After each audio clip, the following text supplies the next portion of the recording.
Job లేక ఇబ్బంది పడుతున్నారా? అయితే మెడికల్ కోడింగ్ మీకు మంచి ఆప్షన్. వెంటనే కాల్ చేసి కోర్సులో జాయిన్ అవ్వండి.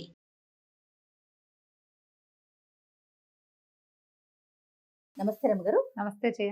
రమగారు, మనము విజయ విక్రములు సిరీస్ చేస్తా ఉన్నాము. 2 పక్షులు చచ్చిపోయినాయి, కనపడ్డాయి. గుడ్లగూబ ఏదో ఒక విషయం చెప్పింది. ఆ. ఏం చెప్పింది? ఆ గుడ్లగూబ ఏం చెప్పిందంటే, ఓ రాకుమారులారా, ఈ పక్షులు ఉన్నాయే, ఇవి చాలా వింతైనవి. ఇవి కొంతకాలంగా ఇక్కడికి వచ్చి మాట్లాడుకుంటున్నాయి. వాటి మాటలు చాలా విచిత్రమైనవి. దేనికి దానికి అదే గొప్ప. నేను గొప్ప అంటే నేను గొప్ప అనుకునేవి. అయితే వాటి 2 గొప్పలు ఏంటంటే, ఒకటిది రతనాల బొమ్మ, ఇంకొకటి ముత్యాల వేణి. నన్ను చంపి తిన్నవాడికి, నన్ను కాల్చుకుని తిన్నవాడి కంట్లోంచి నీ ముత్యాలు రాలుతాయి అని ముత్యాల వేణి. నన్ను తిన్నవాడు నవ్వితే నవరత్నాలు రాలుతాయి అని రత్నాల బొమ్మ వాదులాడుకునేవి. నువ్వు గొప్ప నేను గొప్ప అని. దైవవశాత్తు అవి ఈరోజు మరణించి వెంటనే దొరికినాయి మీకు. వీటిని అవే మరణించినాయి. వాటి సమయం అయిపోయింది. నేనెవరికి దొరుకుతానో వాడు అదృష్టవంతుడు. ఇప్పుడు దొరికింది, అది 2-3 రోజుల తర్వాత దొరికింది అనుకో, 2-3 రోజుల తర్వాత దొరికితే ఎవరు వాటిని తింటారు? తినరు. నన్ను కాల్చుకుని రెక్కలతో సహా నన్ను కాల్చి తిన్నవాడికి నోట్లో నుంచి నవ్వితే నా రత్నాలు రాలుతాయి అంటుంది ఒకటి. నన్ను కాల్చుకుని తిన్నవాడికి కన్నీరు గారితే ముత్యాలు రాలుతాయి అంటుంది రెండోది. మీ అదృష్టవశాత్తు 2 దొరికినాయి మీకు. ఇప్పుడే చచ్చిపోయినాయి, ఇప్పుడే దొరికినాయి. మీ అదృష్టాన్ని పరీక్షించుకోండి ఓకే అని చెప్పి ఈ పిల్లలిద్దరు ఏం చేశారు? పక్షి మాంసం తింటాం సహజమే, అదేం పెద్ద విచిత్రము తప్పు అలాంటివి చెప్పకూడదు అని అనుకోకండి. ఒకవేళ మీ పిల్లలకి చెప్పకూడదు అనిపిస్తే మానేయండి, ఇంకోటి ఏదైనా రకంగా చెప్పండి. ఈ రోజుల్లో సహజమైందే కదా ఇది. అదే కదా. అక్కడి నుంచి ఏం చేశారు వీళ్ళు? పక్షుల్ని 2టిని కాల్చుకుని చెరిసగం మాంసం భుజించారు. దీన్ని ఒకదాన్ని ఇద్దరు, ఇంకొక దాన్ని ఇద్దరు చెరిసగం భుజించారు. తెలివి చూడండి. నవ్వితే రత్నాలు రాలుతాయి, ఏడిస్తే ముత్యాలు రాలుతాయి. ఈ పిల్లలు ఇంత ప్రత్యేకమైన వాళ్ళు. వీళ్ళకి గుడ్లగూబ మాట్లాడింది మానవ భాషలో కాదు, పక్షి భాష. అది అర్థమైంది. ఈ 12-14 సంవత్సరాల బొట్టికాయ చిన్నపిల్లలకి పక్షుల భాష కూడా తెలుసు. ప్రత్యేకమైన పిల్లలు. అక్కడి నుంచి వాళ్ళు ఎప్పుడైనా పక్క నవ్వారా రత్నాలు రాలుతాయి నోట్లో ఇంచి. పిల్లలు ఏ తప్పి తగిలి కడుపులో నొప్పో కాలు నొప్పో వచ్చి ఏడిచి రాకుమారులు ఊరికే ఎందుకు ఏడుస్తారు? ఒక్క చుక్క కంట్లో వచ్చి నీళ్ళు వచ్చిందంటే ముత్యాలు రాలుతాయి. అలాంటి పిల్లల మీద ఈ 2వ రాణి అయినటువంటి రూపమతో రత్నమాలో దాని పేరు, ఆ అమ్మాయి చెప్పిన మాటలు విని ఇలాంటి కుమారులు మళ్ళీ పుడతారా ఎవరికైనా? ఈ విషయం తెలుసా అండి? తెలుసు, మొత్తం ఊరంతా ప్రచారంలో ఉంది. అది అందరికీ తెలిసిందే. రాకుమారులు ప్రత్యేకమైన వాళ్ళు. అయినా సరే వీళ్ళని చంపి గుండెకాయలు పట్టుకురమ్మని సైనికులకి పంపించారు. ఆ సైనికులకు ఉత్తరం రాసిచ్చారు. పిల్లల్ని వాళ్ళు మోసుకుపోతే ఏమిటి ఎక్కడికి తీసుకెళ్తున్నారు ఏమిటి అంటే, నాయన మీ నాన్నగారికి కరుణ లేదు, ఇంకా కుమారులు పుడతారని నిర్ణయించుకున్నారంటే పిల్లలు వలవల ఏడుస్తుంటే వాళ్ళ కళ్ళలోంచి రాలుతున్న కన్నీటి బొట్టలు ముత్యాలుగా మారుతుంటే వీళ్ళు ఉన్నారు కదా తలార్లు, ఒక్కో ముత్యం ఏరుకుంటూ పిల్లల్ని మోసుకుపోయారు. మోసుకెళ్ళి చేతులు రావటల్లా చిన్నపిల్లలు రాకుమారులు, రేపొద్దున రాజు కావాల్సిన వాడు పెద్దవాడు. పిల్లలేమో ప్రత్యేకమైన పిల్లలు, ముట్టుకుంటే పాలుగారే లాంటి వాళ్ళు. రాణిగారు ఎంత మంచిదో, లేక కలిగారు. చేతులు రావటల్లా చేయలేకుండా ఉండలేకపోతున్నారు. ఇంతలో ఏమైంది? సరే బాగా ఆలోచించుకుని తలార్లు ఏం చేశారు? పిల్లల్ని వంగబెట్టేశారు. ఇట్లా తలకాయల కిందకి పెట్టించారు. కత్తి ఎత్తేసరికి అలా వెనక నుంచి ఓ బాణం వచ్చి తగిలింది తలారికి. వాడికి తగల, ఆ కత్తి తగిలింది. కత్తి దింపేసి చూస్తే మంత్రి బుద్ధిమంతుడు, ఆయన పేరు. ఆయన వచ్చి ఒరే మీ దుంపల దగ్గర చంపేస్తారేమిట్రా పిల్లల్ని, పంపించేసేయండి. మరి రాజాజ్ఞ అయితే ఏమిటి? ఏదో ఒక జంతువుని చంపి 2 గుండెలు పట్టుకెళ్ళి చూపించండి రా. ఇట్లాంటి ప్రత్యేకమైన పిల్లల్ని చంపుతారా రాకుమారులు? వదిలిపెట్టేసేయండి, బతుకుంటే వలసాకు తింటారు. ఏదో ఒకటి వాళ్ళ బతుకులు వాళ్ళు బతుకుతారు, మన దగ్గర ఉండకపోతే పోని వదిలేయండి. చాలా బలవంత పెట్టాడు. తలార్లు ముందు వెనక ఆలోచించుకున్నారు ఏం చేయాలి. రేపొద్దున తప్పి తగిలి రాకుమారిద్దరు రాజుగారి కంటపడితే ఎవరెవరా తలారి వేధవులు చంపలేదని అని మన ఏమైనా శిక్షిస్తాడేమో, అసలు పిల్లలు బతికి వెనక్కి వస్తారా? ఇవన్నీ ఆలోచించి రాకుమారులిద్దరిని వదిలిపెట్టేసి అక్కడక్కడే తిరుగుతున్న అడవి కుక్కలు 2టిని బాణాలు వేసి కొట్టి ఆ కుక్క గుండెకాయలు పట్టుకెళ్ళి చూపించేసరికి సరే రాజుగారు రాణిగారు శాంతించింది, రాజుగారు ఊరుకున్నాడు. కొద్ది రోజులు గడిచాక ఒకనాటి సాయంకాలం ఆవిడ తలనొప్పిగా ఉందని తోటలోకి వ్యాఖ్యాళికి రాల. మామూలుగా తిరగడానికి వెళ్తారుగా భార్యాభర్త. ఆవిడ పైనే ఉండిపోతే ఈయన నడుస్తున్నాడు, అటు ఇటు నడుస్తూ ఏ చెట్టు మీద అయితే గౌరపక్షి జంట ఉండేదో ఆ చెట్టు కిందకి వెళ్ళేసరికి ఆయనకి పూర్వం రాణిగారు ప్రభావతీదేవి అన్న మాటలు గుర్తొచ్చింది. ద్వితీయ వివాహం చేసుకోవద్దు, నా కుమారులకు అన్యాయం చేయొద్దు, గౌరపక్షి ఆడపక్షి రాగానే తన పైగా వాళ్ళేమి పక్షులేమి మనుషుల్లాగా బతుకున్నంత కాలం సాకి సంతరించవు పిల్లల్ని. అవును. రెక్కలు వస్తే చాలు, రెక్కలు వస్తే ఇక వాటి బతుకు వాటితే ఇంక అమ్మా నాన్న గుర్తు కూడా ఉండరు వాటి. ఏ జాతి పక్షి అయినా అంతేనా రమ్మగారు? అంతేట చేయ అంతేనంటారు. పక్షి అంతే, జంతువులు అంతే. కలిసి ఒక్కచోటే ఉంటుంటే ఏమైనా భాయి బహన్ ప్రేమ ఉంటుందేమో, కానీ ఉండదు. అదేలేండి. జత కట్టడం మొదలు పెడితే పూర్వాశ్రమపు ఆలోచనలు వాటికి ఏమి ఉండవు, రెక్కలు రావటమే అంతే లేటు. అలాంటిది పక్షులే ఇంత పని చేస్తే మనుషులు ఎంత పని చేస్తారో అని ఆమె అన్నదంతా గుర్తొచ్చింది ఆయనకి. నేనేం చేశాను, నా భార్య చెప్తే ఆమెకు ఒక మంచి మాట చెప్పుకోలేను నేను. పిల్లల్ని ఇంత పని చేశాను, నేను గుండె పగిలిపోయింది. అప్పుడు గుర్తొచ్చింది. అప్పటికి తట్టింది. తను చేసింది భార్యా వ్యామోహంలో పడి తను ఏం చేశాడో, తనకి రాబోయే వ్యామోహాన్ని ముందే చనిపోవడానికి ముందే గ్రహించిన రాణిగారి విజ్ఞత, ఆ పిల్లల అందాలు చందాలు, పిల్లల అల్లరి ఆట, వాళ్ళ నవ్వులు, వాళ్లకున్న అపురూపమైన ఇది వరాలు, ప్రత్యేకమైన వరాలు గుర్తొచ్చి పిచ్చగా దుఃఖపడిపోయాడు. కానీ ఏం చేస్తారు, కుక్కగుండలు చంపలేదు పిల్లల్ని అని చెప్పే నాథుడు లేడు. ఇక పిల్లలు చచ్చిపోయారు అనుకుని ఇంకా ఆయన అలా దిగులు పడి అనారోగ్యం పాలైపోయాడు. ఈ బయటికి వెళ్ళిన విజయులు విక్రముడు ఏం చేశారో చూద్దాం. వాళ్ళు ఏం చేశారో అలా ఎక్కడికో నడుచుకుంటూ వెళ్ళిపోయారు.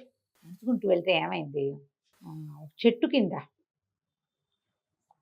వెళ్ళేసరికి ఇక విజయడన్న కాళ్ళు పీకేస్తున్నాయిరా, నా వల్ల కాదు, కాసేపు విశ్రాంతి తీసుకుందాం, ఇక మనం వెళ్ళదు, అటు ఇటు వెళ్ళదు, చెట్టు కింద ఉందామన్నారు. ఉందామంటే సరే అన్నాడు. దగ్గరలో ఆహారం దొరికే మార్గం ఏముందో చూద్దాం, నీ కింద ఉంటా, నువ్వు చెట్టు ఎక్కంటే తమ్ముడిని చెట్టు ఎక్కిచ్చాడు. తమ్ముడు చెట్టు మీదకి పైకి ఎక్కి చూసి, అన్న ఏదో నగరం కనపడుతోంది, మరి అక్కడికి వెళ్తే ఏమైనా ఆహారం లభిస్తుందేమో చూద్దాం అనుకున్నారు. వీళ్ళు అడవిలో ఎంతకాలమో తిరిగారు. ఇక్కడి నుంచి వెళ్ళటమే డైరెక్ట్గా అక్కడికి వెళ్ళాల. వెళ్తున్నారు, పెద్దవాళ్ళు అయ్యారు, ఇంకా కొన్ని సంవత్సరాలు గడిచినాయి. వీళ్ళకి అడవుల్లోనే తిండి తిప్పలు తింటాం, కానీ ఎక్కడికి వెళ్ళినా వీళ్ళు కత్తు తిప్పటము, విల్లుంబులు వేయటము అవి మానుకోలే. వాళ్ళు విద్యలు ప్రాక్టీస్లోనే ఉన్నాయి, వాళ్ళకి తెలివిగానూ ఉన్నారు. అయితే పైకి ఎక్కితే నగరం కనపడుతోందంటే అన్నయ్య ఏమన్నాడు, సరే నువ్వు ఇక్కడే ఉండు చూద్దాం అనుకున్నారు. ఇది ముందు ఏదో పల్లెకెళ్ళి ఏదో తెచ్చారు. అక్కడి నుంచి ఏమైంది, అన్నయ్య ఏదో ఆహారం తేవటానికి వెళ్తే ఈ తమ్ముడు ఏం చేశాడు, చెట్టు ఎక్కినప్పుడు పైన 2 మైనాలు కనపడ్డాయి. ఆ మైనాలు ఏవో మాట్లాడుతున్నాయని చెట్టు పై కొమ్మల మీదకి ఎక్కి విన్నాడు. వినేసరికి ఆ మైనాలు 2 మాట్లాడుకుంటున్నాయి. ఏమని, ఇవాళ చాలా అద్భుతమైన రోజు. ఎంత అద్భుతమైన రోజు అంటే మనకు ఒక యోగం పట్టబోతోంది, మనని ఎవడు భుజిస్తాడో వాడు రాజవుతాడు అని చెప్తోంది మగపక్షి. పగపక్షి చెప్తే ఆడపక్షి అంది, నిన్ను తింటేనే రాజవుతాడు, నన్ను తింటే రాజవడు. ఈ సంగతి ఎవడికి తెలుస్తుంది, ఇప్పుడు మనని చంపబోయేవాడు ఎవడు అనగానే పిల్లాడు ఏం చేశాడు, టక్కిని పట్టేశాడు పక్షుల్ని. మళ్ళీ వాళ్ళు ఇన్ని రోజులు ఆహారంగా పక్షుల్నే తీసుకుంటున్నారు, పక్షులు గుడ్లు. మరి వాళ్ళు బతకాలి కదా, ఇంక వేరే దారేది ఆహారానికి, ఏవో కాయలు కసర్లు ఉంటాయి, మాంసాహారం కావాలి ఎంతో కొంత. పట్టుకుని కిందకి వచ్చాక ఏమనిపించింది, ఈ పెద్ద మగపక్షిని నేను తినేస్తే నేను రాజు అయితే అన్నయ్య బంట అవ్వాల్సి వస్తుంది, అందుకని నేను తినకూడదు, ఇది అన్నయ్యకే పెట్టాలని అట్టి పెట్టాడు. అన్నయ్య ఆ పక్కన ఉన్న ఊర్లోకి ఏదో చూసి ఏదో ఉప్పు కారం కొంచెం అవి ఇవి ఏవో పట్టుకొచ్చాడు. పట్టుకొస్తే అన్నయ్య ఇక్కడ మంచి బ్రహ్మాండమైన ఆహారం ఒకటి దొరికింది, మరి మధ్యం పక్షుల్ని కాల్చుకొని తిందాము, ఈ పూటకి తిండి లేకపోయినా పర్వాలేదు, నువ్వు తెచ్చిన వాటిని సర్దుకుందామని చక్కగా నిప్పురా చేసుకుని కూర్చుని రాత్రిపూట ఏం చేశారు, 2 పక్షుల్ని కాల్చి మగ పక్షిని పెద్దవాడు, ఆడపక్షిని చిన్నవాడు తినేశారు. తినేసి ఇక బయలుదేరారు. చిన్నవాడు గట్టిగా నమ్ముతున్నాడు, పక్షులు వాటిలో అవి మాట్లాడుకునేటప్పుడు అబద్ధాలు ఆడవు, అన్నయ్య రాజు అవుతాడని నమ్మాడు. వీళ్ళు వెళ్తుంటే ఒక సింహం ఎదురుపడింది, అది ఆహారం భుజించేసి ఉంది. భుజించి అదేం చెప్పిందంటే, మీరు ఒక పొరపాటు చేశారు. పక్షుల్ని గనక కాల్చకుండా తినుంటే వెంటనే రాజైపోయేవాడు, మీకు ఏ ఇబ్బందులు ఉండేవి కాదు. కాల్చి తినటం వల్ల మీకు కొన్ని కష్టాలు తప్పవు, రాజవటం ఖాయం. కష్టాలు అయితే ఉన్నాయి. కష్టాలు మీకు, మీ ఇబ్బందులు ఇప్పట్లో తీరవు. ఎప్పుడో రాజ్యాన్ని వదిలేసి రోడ్ల మీదకి వచ్చారు వీళ్ళు, అడవిలో పడి ఉన్నారు. మీ సొంత రాజ్యం ఉన్నా మీకు రాజ్యం లేని పరిస్థితి, కానీ కొన్ని కష్టాలు ఇబ్బందులు మీకు తప్పవు అని చెప్పి వెళ్ళిపోయింది సింహం. వీళ్ళకి సింహం భాష కూడా వచ్చు, జంతువులు పక్షుల భాషలు. నడిచి చూద్దామనుకున్నారు. అన్నయ్యకి కూడా తెలుసండి ఈ విషయం? తెలిసిపోయింది, చెప్పాడు తమ్ముడు, ఆహా. ఇది తినేసే నువ్వని. ఓకే. వెళ్ళారు ముందుకి. వెళ్ళగా వెళ్ళగా ఏమైంది, ఒక చెట్టు ఎక్కి చూస్తే దగ్గరలో నగరం కనపడతాం. అన్నయ్య అన్నాడు, నువ్వు ఉండు, నేను నగరంలోకి వెళ్ళొస్తా, ఏమైనా పట్టుకొస్తాను. ఇద్దరం వెళ్ళి ఇద్దరం దొరికిపోయే బదులు నేను రాకపోతే నువ్వు నా కోసం వద్దు కానీ ఓకే అని చెప్పి తమ్ముడిని ఇక్కడ ఎట్టి పెట్టాడు. కుర్రవాడు నగరంలోకి వెళ్ళాడు. ఆ రోజున ఆ నగరంలో, అది భద్రావతి నగరం, యువరాణికి ఇవి జరుగుతున్నాయి. ఏమిటది, మన స్వయంవరం జరుగుతుంది అక్కడ. ఎంతమందిలో రాజులు వచ్చి ఉన్నారు. అయితే యువరాణి ఏం ప్రతిజ్ఞ చేసిందట, భద్రగజం ఎవరి మెడలో దండ వేస్తుందో వాడిని పెళ్లి చేసుకుంటానని చెప్పింది. బాగుంది. వీడు ఏదైనా పని కానీ డబ్బులు కానీ అవకాశం కోసం కానీ వెళ్తే, ఇదంతా జనమంతా ఆ సభలోకి వెళ్తుంటే ఈ కుర్రాడు కూడా సభలోకి వెళ్ళాడు, ఈ విజయుడు కూడా. ఆ భద్రగజం లోపలంతా తిరుగుతోంది. అదంతా యువతలకు వచ్చి సాధారణమైన బట్టల్లో యువతల నుంచున్న ఈ విజయుడు మెళ్ళ వేసిందంట. అందరూ కేకలు పెట్టారు, ఇదేంటి రాజకుమారులు వదిలేసి ఎవరో మామూలు వాడిని పట్టింది ఇది. కొంతమంది యువకులు పరిగెత్తుకుంటూ వచ్చేస్తే దండ తీసేశారు మెళ్ళలోంచి. వీడు కాదు వీడు కాదు అన్నారు. మళ్ళీ ఏనుకి దండ ఇచ్చారు. ఆ కుర్రాన్ని పోరా అవతల కంటే వీడు ఇటు నుంచి పోయి అవతల పక్కన ఉంచున్నాడు. అదంతా తిరిగి వచ్చి మళ్ళీ వీడి మెళ్ళలోనే వేసింది దండ. యువరాజు మీకు కుర్రాడి మెళ్ళలోనే దండ వేస్తాం. 2 సార్లు 3 సార్లు ఎన్నిసార్లు దండ తీసినా అది అక్కడే వేస్తాం. 3 సార్లు అయ్యేసరికి అంత గగ్గోలు పెట్టారు, ప్రజలు అరిచి కేకలు పెట్టారు. యువరాణి ప్రతిజ్ఞ ఏమిటి, దండ ఎవరికి మెళ్ళలో పెడితే వాడు ముష్టివాడైనా మాస్టివాడైనా చేయవలసిందే పెళ్లి. యువరాణి కూడా తను ఒప్పుకున్న దానికి తను ప్రతిజ్ఞ చేసింది కదా, ఏనుగు చేసిన ఎంపికని నేను గౌరవిస్తానని. భద్రగజం ఎంపిక చేసింది కాబట్టి విజయుడికి రాకుమార్తెకి వివాహం చేసేశారు. ఆ రాకుమార్తె పేరు విద్యావతి. వివాహం అయిపోయింది. వివాహం అయిపోతే వివాహపు వేడుకలందరినీ అబ్బాయి స్నానం చేశారు, మంచి బట్టలు వేశారు, గందరగోళంగా జరిగింది. అయితే ఈ స్వయంవరానికి వచ్చిన వాళ్ళలో మధుకరుడని ఒక రాజు, అతనికి నచ్చల. ఎలాగైనా ఈ విజయుని చంపేసి విద్యావతిని హ్యాండిల్ ఏమన్నా సంపాదించాలి అన్న కోరికతోటి ఉన్నాడు. ఈ అబ్బాయికి మా తమ్ముడు అక్కడ ఉన్నాడు ఆ చెప్పే అవకాశం విజయుడికి లభించల. రాజు అవుతారని అన్న మాట, ఆ పక్షిని తింటే రాజు అవుతావు, పక్షులు చెప్పే నేను విన్నాను అని చెప్పాడుగా తమ్ముడు, అది ప్రూవ్ అయింది. కొంచెం ఇక్కడ సెటిల్ అయ్యాక తమ్ముడిని తెచ్చుకోవచ్చు అనుకున్నాడు. 4 రోజులైంది. ఈ పెళ్లి హడావిడిలో ఈ అబ్బాయి ఇక్కడ ఉండిపోయాడు, తమ్ముడు అడవిలో ఉండిపోయాడు. చూసి చూసి చూసి చూసి వాడు కూడా నగరం వైపుకి నడవడం మొదలుపెట్టాడు. నగరంలోకి నడిచొచ్చాడు. వచ్చి ఒక పెద్ద తోట ఏదో ఉంటే ఆ తోట బయట కూర్చున్నాడు. ఏం చేయాలో తెలియలే, కాలిపోతుంది కడుపులో. దానికి తోడు నడక, ఏదో కాస్త కాయా పండు తిన్నాడు కానీ ఆహారం సమృద్ధి అయింది దొరకల. అక్కడ ఏమి జంతువులు లేవు, ఏదో ఒకటి చంపి తినటానికి కూడా వండుకుని తినడానికి జంతువులు లేవు, ఆహారం లభించలేదు. సరే ఉండేసరికల్లా ఆ తోటల పర్యవేక్షణ చేసేటువంటి ఒక అతను, పెద్ద తోటమాలిలో పెద్దవాడు అనమాట, పెద్ద అధికారి వచ్చి, ఏమన్నాయినా దిగులుగా ఉన్నావు, ఏమిటి నీ సంగతి సందర్భం అంటే, ఏం చేయను 4 రోజుల నుంచి ఆకలిగా ఉన్నాను, మా అన్న నన్ను అడవిలో విడిచిపెట్టి నగరంలోకి వచ్చాడు, మళ్ళీ రాలేదు, అన్న ఏమైపోయాడు అని దిగులు ఆకలి బాధతోటి ఉన్నానంటే, అతను ఏం చేశాడు, ఆ అధికారి కుర్రవాడికి భోజనం పెట్టించి, నువ్వేదైనా పని చేస్తానంటే తోటలో పని చేయమని తోటలో పెట్టుకున్నాడు. ఒకే నగరంలో అన్నయ్య రాజైతే తమ్ముడు తోటమాలి అయ్యాడు. కొద్ది రోజులు ఇలా గడిచినాయి. ఒకనాడు ఒక విమానం లాంటిది ఈ ప్రాంతానికి వచ్చింది. ఒక ఆయన గాలిలో తిరిగే ఒక మర విమానాన్ని తయారు చేయించుకున్నాడు. అది ఈ తోట దగ్గర ఆగిపోయింది.